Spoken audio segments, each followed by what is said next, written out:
Amados irmãos, minhas amadas irmãs, hoje, nesse domingo, dia do Senhor, essa semana nós tivemos a infelicidade de perdermos o nosso querido pastor Otávio, que teve uma vida longa, 98 anos, serviu ao Senhor enquanto a sua saúde permitir. Nós temos certeza, e o que nos conforta é que ele descansa nos braços do Senhor, né? A nossa solidariedade à sua família, e que Deus esteja, pelo seu Espírito, confortando os corações dos nossos irmãos. Esse domingo nós vamos falar a respeito de um personagem que todo mundo conhece, né? Bastante conhecido e muito importante na divulgação e como missionário, né? Que levou o Evangelho a muitos lugares, a muitos países. E esse nosso personagem é o apóstolo Paulo. A maior parte do livro de Atos dos Apóstolos vai contar a trajetória do apóstolo Paulo, seus ensinamentos, suas viagens missionárias, e muitas coisas do Evangelho são esclarecidas por Paulo nas suas epístolas. Então, o nome da nossa lição é Paulo, seriedade com alegria. Os textos bíblicos, você pode abrir a sua Bíblia, deixar aberta, leremos depois. É Atos, capítulo 9, do 13 ao 16. Segunda carta de Paulo aos Coríntios, capítulo 11, do 1 ao 6 e do 16 ao 33. A vida do escrito e os escritos de Paulo têm inspirado os cristãos e cristãs de todas as épocas. Eu sou um fã incondicional do apóstolo Paulo. Através da biografia desse servo registrado em Atos dos Apóstolos, nas suas cartas, conhecemos mais profundamente a vida desse homem de Deus que influenciou e influencia até hoje gerações.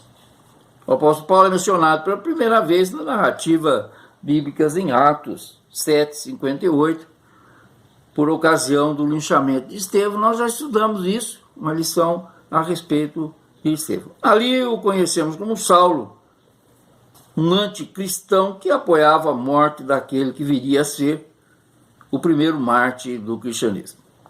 Ele era judeu, Paulo, da tribo de Benjamim, um fariseu zeloso, como ele mesmo esclarece em algumas de suas cartas. Vejamos, lá em Romanos, ele escreve: então eu pergunto, será que Deus rejeitou o seu povo?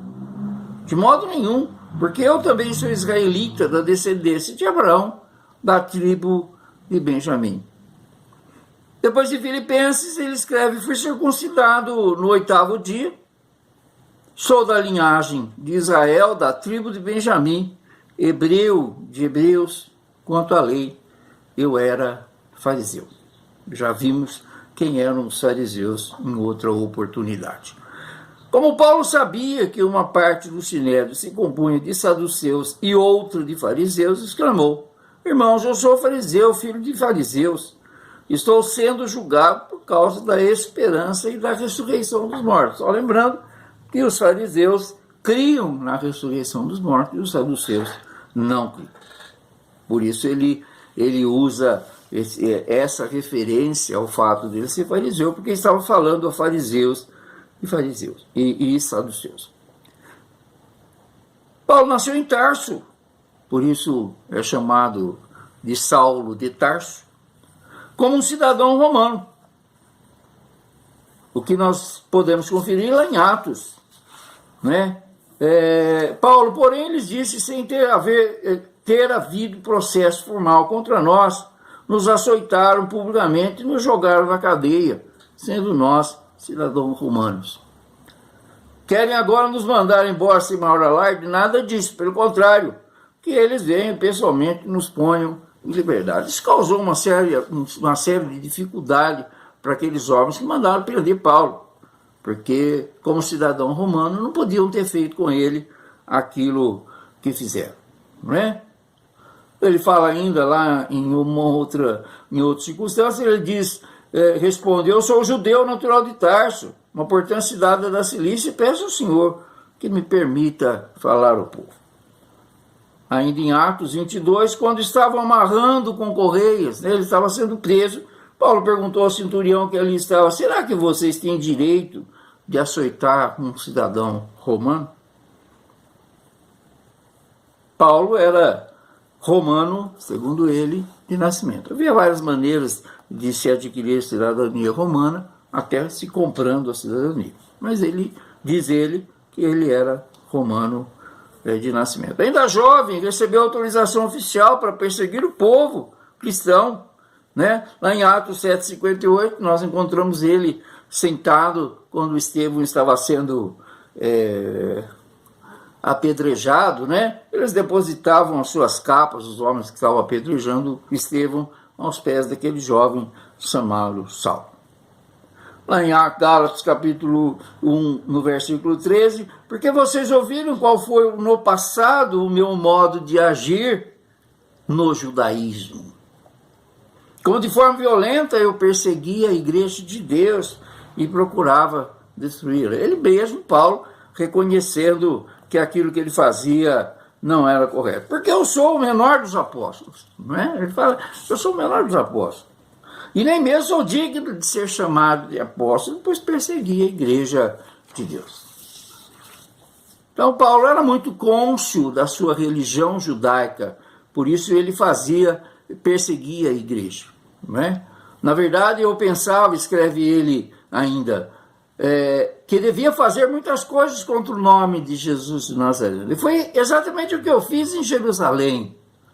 Havendo eu recebido autorização dos principais sacerdotes, encerrei muitos dos santos na prisão, e quando os condenavam à morte, eu dava o meu voto contra eles. Né? Ele concordava na morte dos cristãos. Pouco se sabe da família dele. O que sabemos pelos relatos bíblicos é que ele tinha um sobrinho, filho de sua irmã, que foi determinante para protegê-lo de uma cilada que os judeus armavam para matá-lo. Né? Diz o texto, mas o filho da irmã de Paulo, tendo ouvido a respeito da trama, foi e entrou na fortaleza e contou todos os planos daqueles homens a Paulo.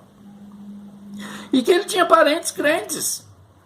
Né? Lá em Romanos, diz assim, ele escreve aos Romanos, saúdem Andrônico e Júnias, meus parentes, e companheiros de prisão, os quais são bem conhecidos entre os apóstolos que estavam em Cristo antes de mim. Depois ele ainda vai citar, né, o seu parente Irodião, lá em Romanos 16, 11. Então essas pessoas converteram a Cristo antes de Paulo, muito provavelmente devem ter orado pela sua conversão. O nome Saulo é uma forma helenizada do nome hebraico Shaul, que significa implorado, desejado. Era comum naquele tempo as pessoas terem dois nomes. É um dicionário bíblico que eu tenho aqui, bem antigo, que eu ganhei do meu pai, né? Diz que o significado de Paulo é pequeno. Né? Então as pessoas tinham dois nomes. O primeiro em hebraico ou aramaico e o segundo latinizado ou helenista, ou seja, grego. Seu segundo nome era Paulo. No momento da sua conversão, Cristo chamou ele de Saulo. Saulo, Saulo, por que tu me persegues? Do mesmo modo, quando se revelou a Ananias, o procônsul Sérgio Paulo também mencionou esse nome quando convidou juntamente com Barnabé para ouvir-lhes falar da palavra de Deus. Foi logo após o martírio de Estevão que Paulo teve o seu encontro transformador com Jesus e a sua vida foi alçada pela graça divina. Mas diz o texto que, seguindo Paulo pela estrada, né, que ele estava com cartas trazidas de Jerusalém para perseguir e prender os cristãos, seguindo ele pela estrada, lá em Atos capítulo 9, versículo 3, desculpe. Seguindo ele, estrada fora, ao aproximar-se de Damasco, subitamente uma luz do céu brilhou ao seu redor. E caindo por terra, ouviu uma voz que lhe dizia: Saulo, Saulo, por que me persegues? E ele perguntou: quem és tu, Senhor? E a resposta foi: eu sou Jesus, a quem tu persegues. Uma coisa para a gente esclarecer aqui é que Paulo não caiu do cavalo, né? Todo mundo fala que Paulo caiu do cavalo. Paulo não diz o texto que ele estava a cavalo. Eventualmente ele poderia até estar, mas o texto diz que ele caindo por terra, né? Então, nunca mais você vai falar que Paulo caiu do cavalo, né? Essa expressão caiu do cavalo acabou ficando popular no sentido de alguém que foi fazer alguma coisa e não deu certo, né? Mas Paulo não diz o texto que ele caiu do cavalo, tão somente que ele caiu. Depois ele vai narrar isso mais para frente um pouco. Nós vamos encontrar Paulo repetindo isso ao explicar aos homens que o estavam julgando como é que foi a sua conversão. Após se deparar com a luz de Cristo, consegue, foi levado a uma hospedaria na rua direita, onde permaneceu por 3 dias, em Damasco isso, né? Esses dias são comparados aos 3 dias referentes à morte e ressurreição de Jesus. Sem poder enxergar, Saulo teve tempo para refletir sobre o que havia acontecido com ele e repensar a sua crença e a sua vida. A única coisa que Saulo sabia é que a sua vida iria mudar totalmente. Não podia e nem queria resistir ao chamado de Deus.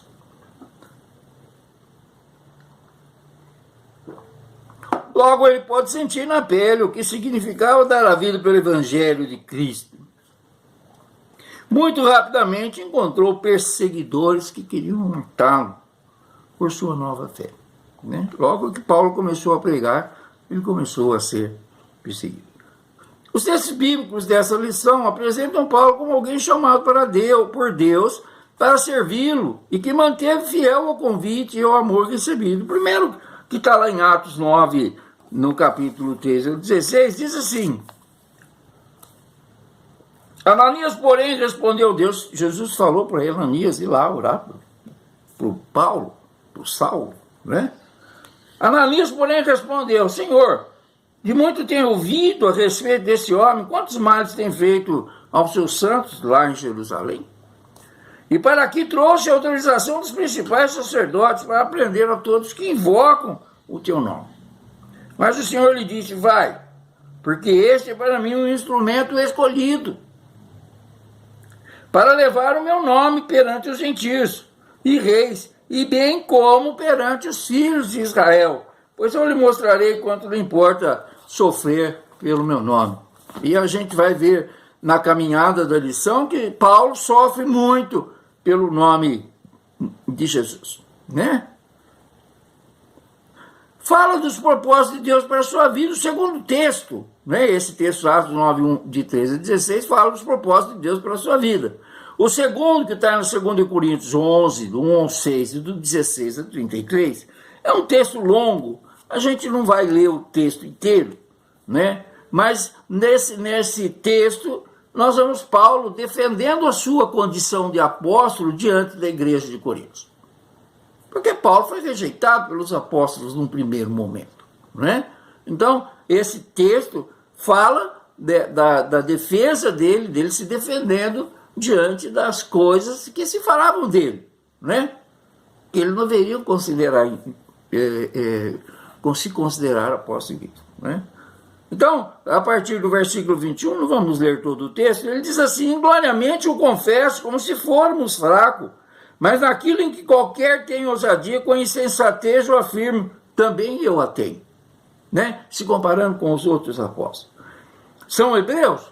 Eu também sou, né? São israelitas? Eu também sou. São da descendência de Abraão? Eu também sou. São ministros de Cristo? Eu ainda mais em trabalhos, muito mais em prisões, em açoites, sem medida, em perigos de morte, muitas vezes. 5 vezes recebi dos judeus uma quarentena de açoites, menos um. Fui 3 vezes fustigado com varas, 1 vez apedrejado.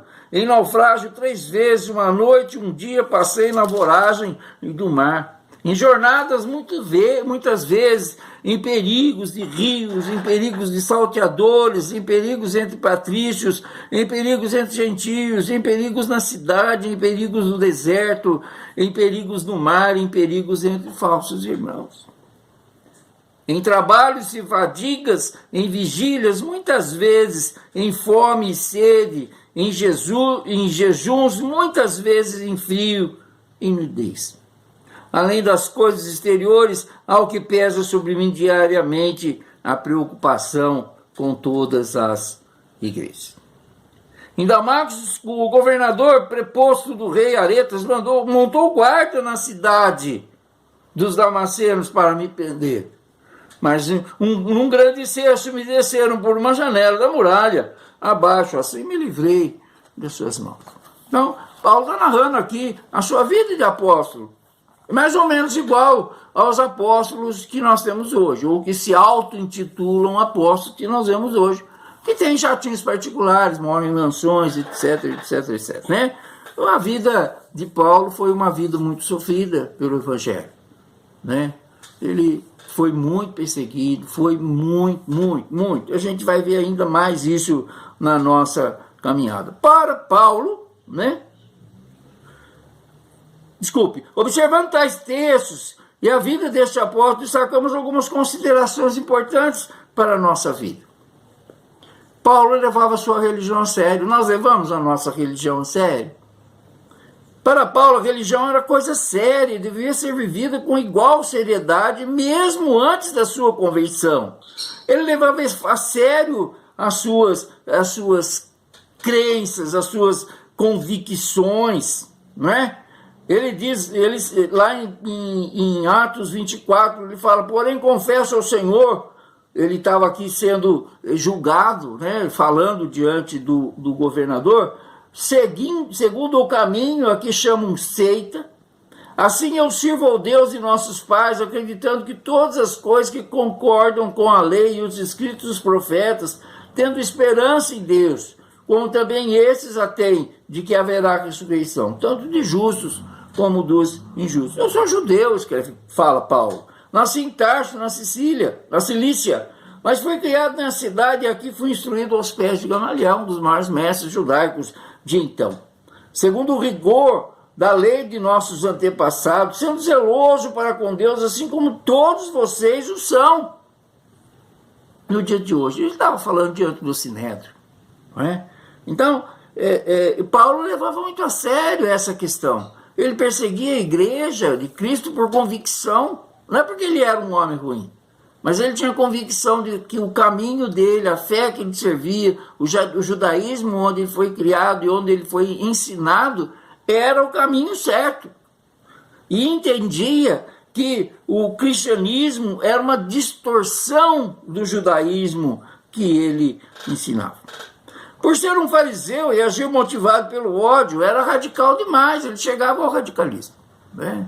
Ainda hoje nós temos esse tipo de radicalismo lá em Israel. Quando a gente foi lá em Israel e a gente presenciou, vivenciou algumas situações bem claras disso, né, em relação ao nosso grupo que estava ali visitando. Ao experimentar a graça perdoadora e salvadora de Cristo e converter-se, ele permaneceu na mesma seriedade. Mas a sua motivação passou o seu amor. Ele mudou, né? Mudou. Ao ser convertido ao Evangelho, ele passou a defender com a mesma firmeza, com a mesma disposição que ele defendia o judaísmo, ele passou a defender Jesus Cristo, né? E o seu ensinamento e o seu Evangelho. Né? Tanto que nós lemos aqui que ele foi açoitado várias vezes, foi preso, tentaram matar ele várias vezes. Né? A seriedade é uma marca do autêntico cristianismo. Nós levamos a nossa fé a sério. Ou nós levamos a nossa fé mais ou menos? Mas a seriedade precisa acompanhar quem assume seriamente o serviço de Cristo. A gente assume seriamente o serviço de Cristo, né? Nós levamos a sério, né, o nosso chamado, o nosso convite a participar dos ministérios da igreja, independente de qual seja o ministério.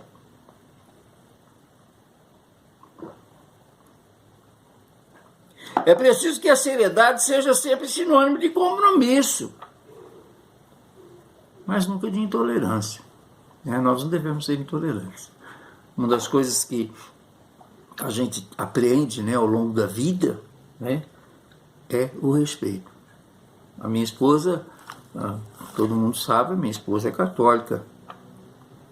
E nós temos uma vida muito boa, nos relacionamos muito bem, inclusive nas questões religiosas, por uma palavra simplesinha que se chama respeito.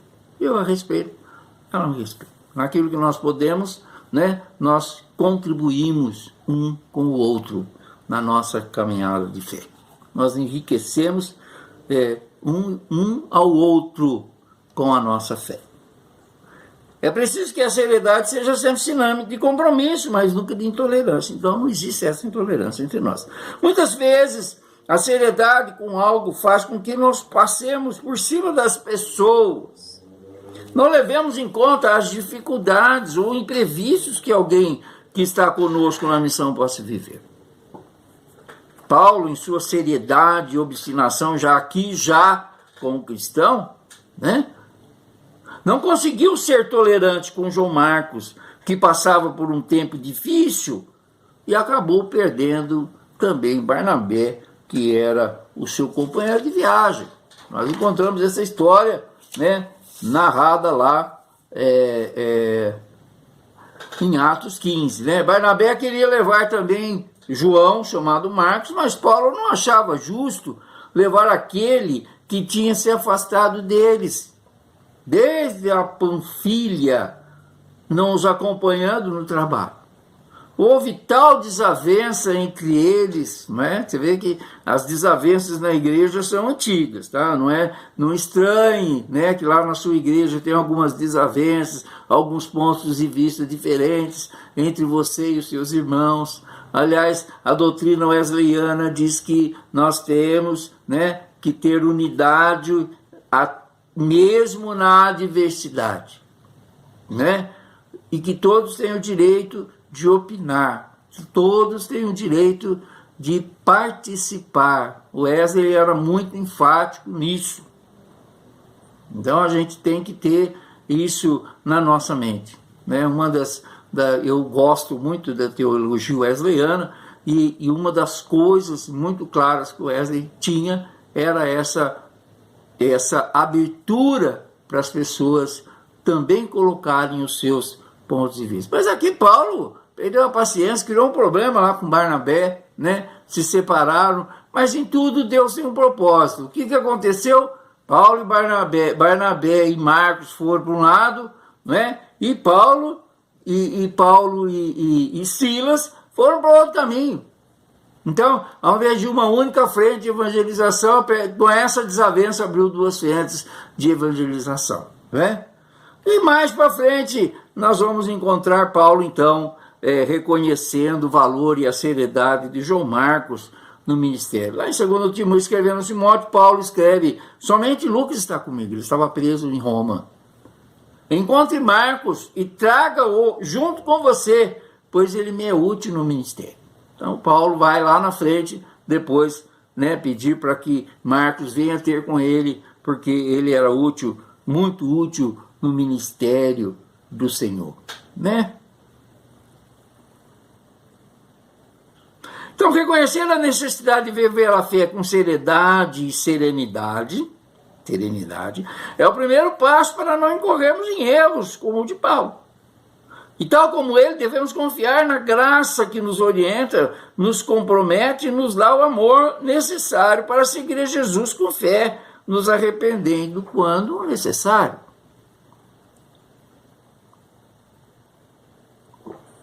Paulo, no seu ministério, teve aflições e alegrias. Para Paulo, as aflições do tempo presente não podem ofuscar a alegria da salvação recebida. Ele escreve isso. Desde o início da sua conversão, ele enfrentou muitas dificuldades. Precisou conviver com a desconfiança das pessoas cristãs que no início não acreditavam nele e na sua mudança de vida. Enfrentou a perseguição dos que queriam matá-lo. Foi apredejado e arrastado pelas ruas. Olha o que está escrito lá em Atos 14:9. né? Se Paulo estava em Filipos, entretanto chegaram os judeus de Antioquia e Icônio, e instigando as multidões, apedrejaram Paulo e o arrastaram para fora da cidade, dando-o como morto. Eles apedrejaram Paulo. Eles achavam que ele estava morto. Não é verdade? Sofreu com várias prisões, né? Lá em Atos 16, 23, nós vamos encontrar isso, né? Vamos olhar aqui no texto bíblico, Atos capítulo 16, versículo 23, diz assim: e depois de lhe darem muitos açoites, os lançaram do cárcere, né? Paulo e Silas foram presos, né? Nós conhecemos a história, que eles à noite louvavam ao Senhor e as portas da prisão foram abertas. Mas eles depois de darem muitos açoites, eles não foram presos assim, né? Pegou o cara, não. Primeiro eles açoitaram ele, os lançaram no cárcere, ordenando ao carcereiro que os guardasse com toda a segurança. Eles foram presos com ferros. Não foi uma prisão simples, né? Depois lá em Jerusalém ele foi de novo, né? Nós vamos encontrar lá em Jerusalém ele de novo vivendo uma situação dessa. Quer ver? Atos capítulo 21, né? 21 no versículo 33 diz: aproximando-se o comandante, apoderou-se de Paulo e ordenou que fosse acorrentado com 2 cadeias. Olha o tanto que Paulo era perigoso aos olhos daquele homem, perguntando quem era e o que havia feito, né?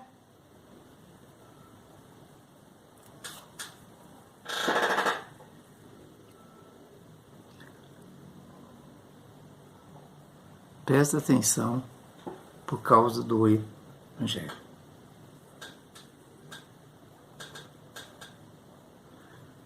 Lá em Roma, está escrito lá em Atos 28, diz que foi por isso, ele escreve, né, escrevendo, foi por isso que pedi para vê-los e para falar com vocês, porque é pela esperança de Israel que estou preso com essa corrente.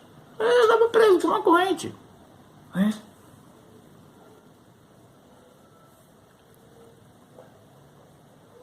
Além das prisões, Paulo descreve outros sofrimentos e lutas intensas, né?